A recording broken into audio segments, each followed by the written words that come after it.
take one of these guys at the top of the draft, but we are potentially going to take this second, third round, fourth round guy and win with him. I think it's because there's a good clump of those guys. So I wouldn't just give you one name. I think there's a handful of them. We're going to see them today. Starting here with Jackson Dart. Will Howard is in that mix. Tyler Shuck is in that mix. Dylan Gabriel for a certain team could be a great fit as someone who could have some upside to run. So we get rolling here with Brady Cook, who shouldn't be surprised by that time as a very, very athletic quarterback. He jumped really well earlier. Well, the group of quarterbacks in this group that are going to be running, it won't take too long. There's only two of them. We just saw one. Here's the other. Seth Hannigan. Seth Hannigan had a great Senior Bowl game, a comeback win. Very dressed down, Jerry Jones. There he is. We have not seen Jerry in the Cowboys suite until this very moment. Caught on our cameras there. That was obviously Steven next to him.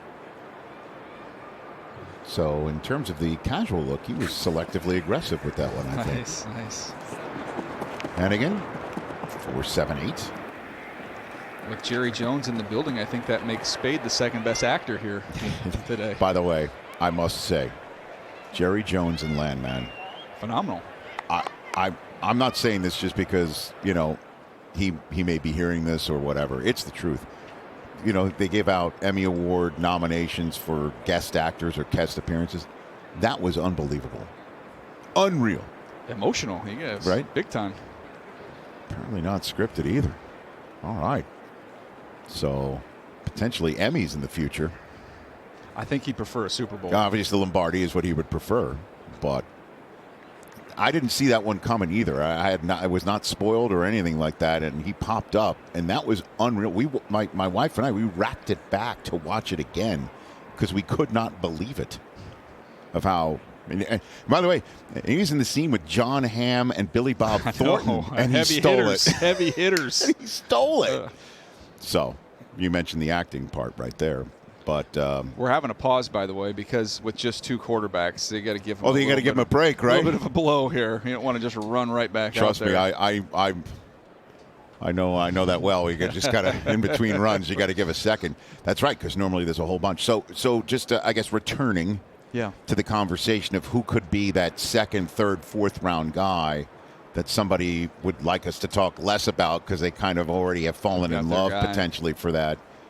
You know, I think it's a competition. I think there's a lot of interesting names, and that's where you could have some of those teams picking up there at the top, and we've already seen a bunch of them mention that they might say, okay, yeah, I like these other two. I might like Shedeur and Cam a little better than those guys, but the gap is not that wide, and I feel good I'm going to get one of these 4 or 5 guys in the next round. What are we shooting here? What's being shot here?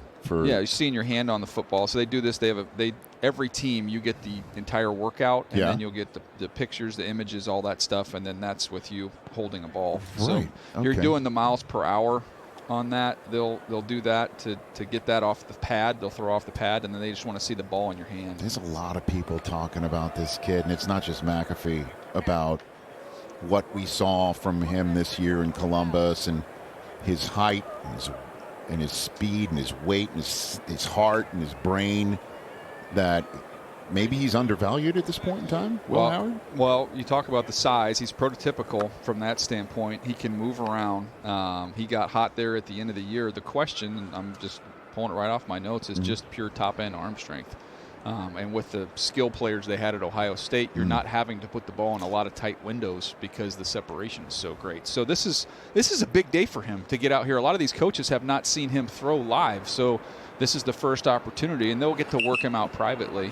But this is their first chance to see in the building, watch a quarterback spin the ball. That's an important part of the evaluation. Stacey? Yeah, and there's you mentioned competition, Rich and DJ. We just saw Will Howard warming up here on the screen, and one of the things he told me that he wants to show when he's out here is his accuracy, his velocity, but he also told me he wants to put some ass into it, and I love that. He wants a little consistency. This guy is awesome, you guys.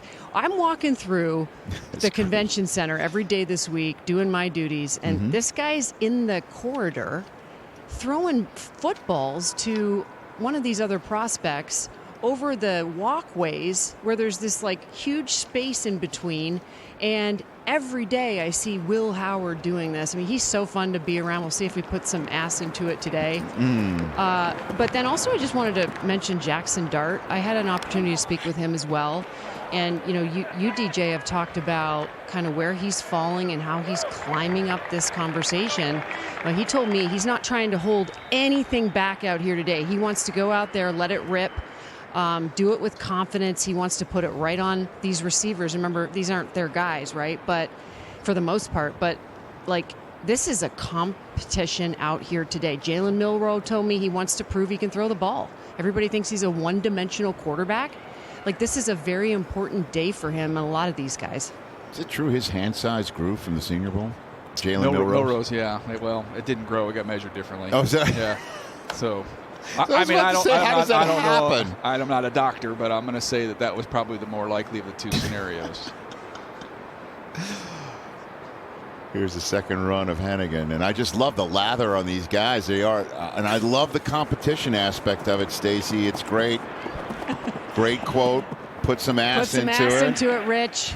It's a bumper sticker or a T-shirt or Hennigan likes it. Something I need to think about before running my 40. I don't know.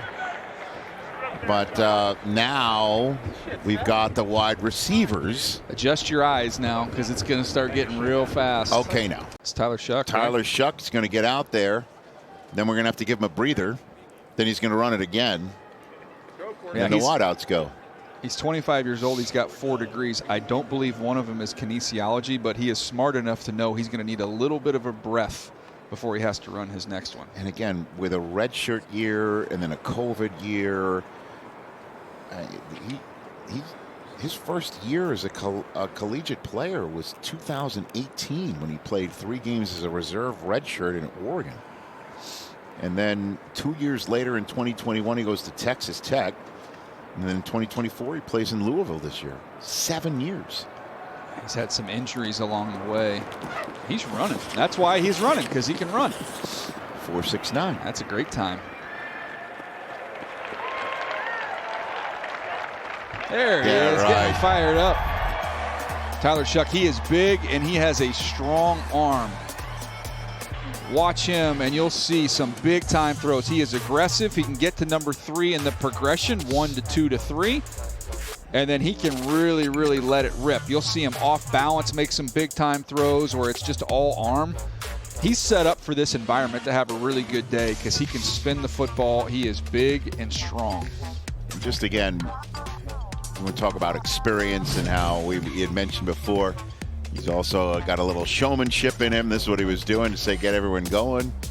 Take it away, Stacy. Yeah, showmanship, no shortage of confidence, too. Spoke with him yesterday, Shuck, Rich, and DJ, and here's his mission today. He wants to show off his footwork. He wants to throw on time, accuracy, and really show that arm strength. But what's really cool, and you're going to look out for this in his drill work, he wants to really incorporate some off-platform throws. It's a hard thing to do, but he plans to change some arm angles because in such a controlled environment, he said, you can't get those off-platform throws. So he plans to change some of his arm angles and mix in some different drops or play actions and have fun with it. We'll see what they let him do.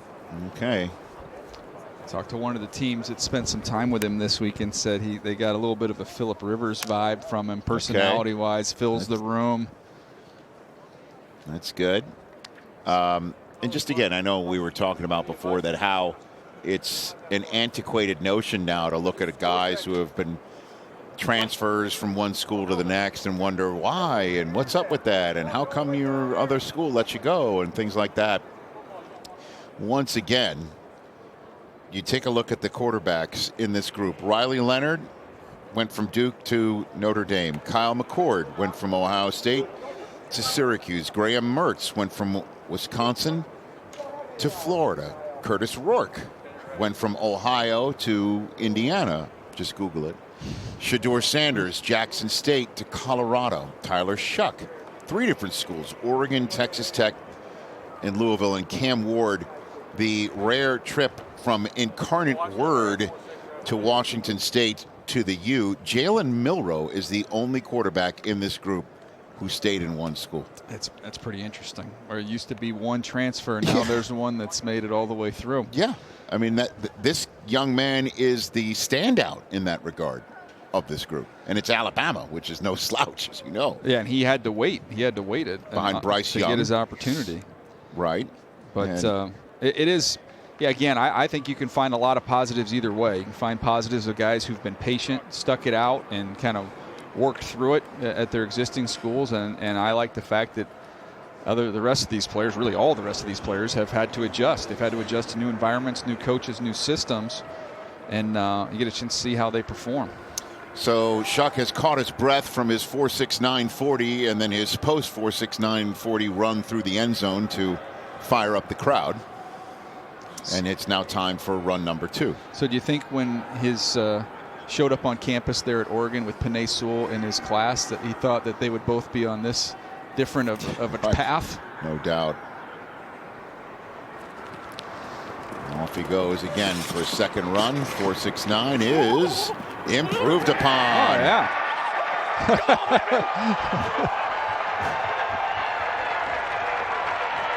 See, there's the Phillip Rivers. There's the Phillip Rivers side of it right there.